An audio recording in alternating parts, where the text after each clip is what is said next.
क्या आपने कभी ऐसा बच्चा देखा है जो बहुत जोर से रोने के बाद अचानक सांस रोक लेता है, उसके लिप्स या फेस ब्लू पड़ जाते हैं या बच्चा बहुत पेल पड़ जाता है और कभी कभी बच्चा थोड़ी देर के लिए बेहोश भी हो जाता है। पेरेंट्स के लिए ये सिचुएशन बहुत डरावनी होती है, लेकिन सबसे बड़ा सवाल, क्या ये एपिलेप्सी है? क्या बच्चा जानबूझकर सांस रोक रहा है? और ऐसी कंडीशन में पेरेंट्स को क्या करना चाहिए? आज इसी को हम एकदम सिंपल लैंग्वेज में समझेंगे कि ब्रेथ होल्डिंग स्पेल होता क्या है, ये कैसा दिखता है और ऐसी कंडीशन में हमें क्या करना चाहिए, और ऐसी कौन कौन सी होम्योपैथिक मेडिसिन है जो इस केस में हम यूज कर सकते हैं। तो चलिए बिना टाइम वेस्ट किए आज का टॉपिक शुरू करते हैं। सबसे पहले इसका बेसिक कॉन्सेप्ट समझते हैं। ब्रेथ होल्डिंग स्पेल एक ऐसा एपिसोड है जिसमें बच्चा किसी इमोशनल या फिजिकल ट्रिगर के बाद रोना स्टार्ट कर देता है और फिर इनवॉलेंटली कुछ समय के लिए सांस लेना बंद कर देता है। इसके बाद बच्चा ब्लू या पेल दिखाई दे सकता है और कभी-कभी थोड़ी देर के लिए कॉन्शियसनेस भी चली जाती है। अच्छी बात ये है कि ये टिपिकल ब्रेथ होल्डिंग स्पेल आमतौर पर बहुत ब्रीफ होता है और बच्चा खुद रिकवर कर जाता है। अब सवाल ये है कि एपिसोड शुरू ही क्यों होता है? इसके पीछे अक्सर कोई ट्रिगर्स होता है। आइए इसे सिंपल लैंग्वेज में समझते हैं। कॉमन ट्रिगर्स जैसे एंगर, फ्रस्ट्रेशन, डर लगना, अचानक कोई शॉक लगना, पेन या कोई माइनर इंजरी जैसे सिचुएशन इसको बढ़ा सकती है। मतलब बच्चा इमोशनली या फिजिकली अपसेट हुआ और उसने रोना स्टार्ट किया, उसके बाद उसे ब्रेथ होल्डिंग स्पेल शुरू हो गई। अब यहाँ एक बहुत इंपॉर्टेंट पॉइंट समझिए कि हर ब्रेथ होल्डिंग स्पेल बिल्कुल एक जैसा नहीं दिखता। ब्रॉडली हम इसे दो पैटर्न में समझ सकते हैं। पहला है साइनोटिक टाइप और दूसरा है पैलेट टाइप। बस एक आसान मेमोरी ट्रिक याद रखिए, साइनोटिक का मतलब ब्लू और पैलेट का मतलब पेल। अब बात करते हैं सबसे common pattern cyanotic breath holding spell की।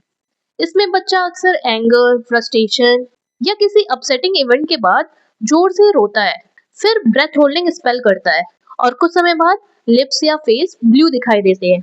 अगर एपिसोड्स आगे बढ़ता है तो बच्चा अनकॉन्शियस भी हो सकता है और कुछ बच्चों में स्टिफनेस या जर्किंग भी दिखाई दे सकती है।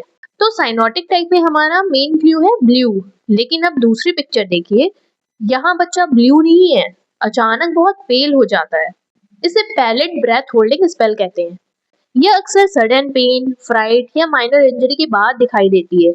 इसमें वेगल रिस्पॉन्स के कारण हार्ट रेट बहुत स्लो हो जाता है और बच्चा अचानक फेल होकर अनकॉन्शियस भी हो सकता है। इसी तरह के एपिसोड्स को रिफ्लेक्स एनॉक्सिक एपिसोड या सीजर के कॉन्टेक्स्ट में भी डिस्क्राइब किया जाता है। अब एक बहुत कॉमन मिसकंसेप्शन है कि पेरेंट्स कभी-कभी कहते हैं डॉक्टर बच्चा तो जानबूझकर सांस रोकता है, लेकिन typical breath holding spell involuntary होता है। बच्चा कॉन्शियसली इसे कंट्रोल नहीं कर रहा होता। इसीलिए एपिसोड के दौरान बच्चे को डांटना, डराना या पनिशमेंट देना सही अप्रोच नहीं है। अब एक और जगह पेरेंट्स को बहुत ज्यादा कंफ्यूजन होता है, क्योंकि कभी-कभी एपिसोड्स के दौरान बच्चा स्टिफ हो जाता है, उसके हाथ पैर जर्क कर सकते हैं, तो सवाल उठता है क्या ये सीजर है? ब्रेथ होल्डिंग स्पेल और एपिलेप्सी एक ही कंडीशन नहीं होते। ब्रेथ होल्डिंग स्पेल में एपिसोड अक्सर क्लियर ट्रिगर जैसे रोना, एंगर करना या फ्राइट या पेन के बाद शुरू होता है और एपिसोड्स के दौरान जर्किंग भी हो सकती है। इसीलिए केवल जर्किंग देखकर एपिलेप्सी कंक्लूड नहीं किया जाता। लेकिन अगर एपिसोड्स पहली बार हुआ है, पैटर्न टिपिकल नहीं है और डायग्नोसिस क्लियर नहीं है, तो प्रॉपर मेडिकल इवैल्यूएशन कराना बहुत जरूरी है। अब एक और क्लिनिकल इंपॉर्टेंट पॉइंट समझते हैं, iron deficiency. Breath holding spell और आयरन डेफिशिएंसी के बीच एक एसोसिएशन पाया गया है। इसीलिए रिकरेंट एपिसोड्स वाले बच्चों में डॉक्टर हिस्ट्री और एग्जामिनेशन के आधार पर सीबीसी, आयरन स्टेटस जैसे इन्वेस्टिगेशन करवाते हैं। अगर आयरन डेफिशिएंसी या एनीमिया है तो उसका प्रॉपर ट्रीटमेंट जरूर करवाइए। अब समझते हैं कि पेरेंट्स को अटैक के समय क्या करना चाहिए। सबसे पहले स्टे काम, बच्चे को सेफ जगह पर रखें ताकि गिरकर चोट ना लगे। अगर बच्चा अनकॉन्शियस है लेकिन ब्रीदिंग नॉर्मल है तो उसे साइड पोजीशन में रखें, बच्चे के पास रहें और एपिसोड को ऑब्जर्व करें। और एक बहुत यूजफुल हैबिट है कि ड्यूरेशन को नोट करिए कि कितने सेकंड तक एपिसोड चला। ये डॉक्टर को हिस्ट्री लेते समय बहुत यूजफुल इंफॉर्मेशन देता है। अब उतना ही इम्पोर्टेंट है कि क्या नहीं करना चाहिए। बच्चे को सेक मत कीजिए, मुंह में फिंगर या कोई ऑब्जेक्ट मत डालिए, पानी या कोल्ड वाटर स्प्लैश करके एपिसोड को रोकने की कोशिश मत कीजिए, फोर्सफुली सांस दिलाने की कोशिश मत कीजिए और सबसे इम्पोर्टेंट बात, पैनिक मत कीजिए। बच्चे की सेफ्टी मेंटेन करना सबसे पहले है। लेकिन यहाँ एक इम्पोर्टेंट कॉशन है, हर बार ब्लू पड़ना, बेहोश होना या जर्किंग होना ब्रेथ होल्डिंग स्पेल नहीं माना जा सकता। इसीलिए अब देखते हैं कौन से रेड फ्लैग्स हैं। अगर ये पहली बार हुआ है और डायग्नोसिस पहले से एस्टैब्लिश्ड नहीं है, या बच्चा एक्सपेक्टेड तरीके से रिकवर नहीं कर रहा, ब्रीदिंग नॉर्मल नहीं हो रही, जर्किंग प्रोलॉन्ग्ड है, या एपिसोड अपने यूजुअल पैटर्न से अलग है, तो इसे सिंपली ब्रेथ होल्डिंग स्पेल समझकर घर पर मैनेज मत कीजिए। ऐसे बच्चे को मेडिकल असेसमेंट की बहुत जरूरत होती है।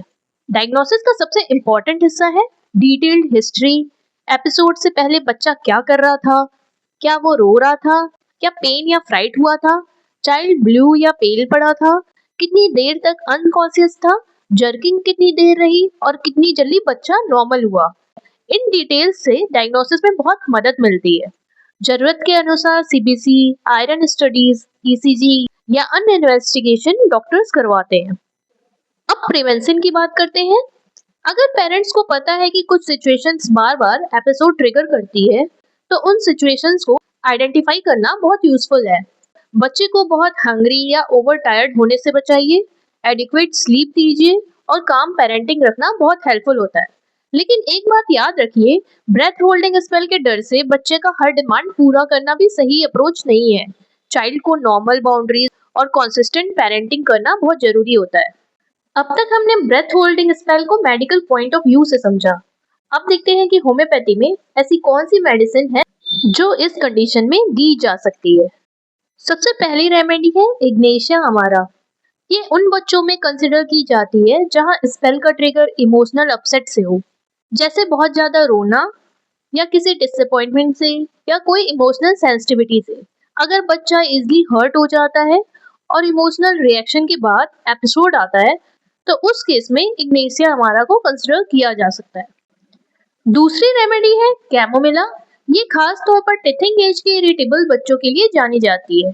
बच्चा बहुत गुस्सा वाला हो, कंटिन्यूअसली रो रहा हो, गोद में रहने से ही शांत हो और टिथिंग के दौरान ब्रेथ होल्डिंग स्पेल के एपिसोड्स देखे जा रहे हो, तो ऐसे कंडीशन में हम कैमोमिला के बारे में सोच सकते हैं। अब थर्ड रेमेडी है स्ट्रेमोनियम। अगर बच्चे का एपिसोड्स फियर या नाइट टेरर्स के साथ एसोसिएटेड हो, तो ऐसे केस में स्ट्रेमोनियम के बारे में सोच सकते हैं। ये उन बच्चों की रेमेडी पिक्चर है जहां डर बहुत प्रोमिनेंट होता है। रात में अचानक डर कर उठना, क्लिंगी बिहेवियर होना और फ्राइट के बाद सिम्टम्स डेवलप होना। ऐसे केस में हम स्ट्रेमोनियम दे सकते हैं। अगली रेमेडी है मेफाइटिस प्यूटोरियस। होम्योपैथी में इसका रिलेशन उन केसेस में बताया गया है जहां ब्रेथ होल्डिंग स्पेल के साथ रेस्पिरेटरी कंप्लेंट्स बहुत प्रोमिनेंट हो, जैसे स्पाज्मोटिक कफ, ब्रीदिंग डिफिकल्टी। ऐसे केसेस में हम मेफाइटिस प्यूटोरियस के बारे में सोच सकते हैं। और लास्ट रेमेडी है फेरम फॉस्फोरिकम।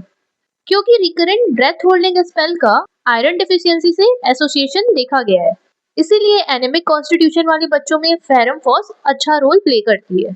लेकिन यहाँ एक इम्पॉर्टेंट बात याद रखिए, अगर चाइल्ड में आयरन डिफिशियंसी कंफर्म है, तो उसका प्रॉपर मेडिकल इवैल्यूएशन कराना और प्रॉपर आयरन ट्रीटमेंट लेना बहुत जरूरी है।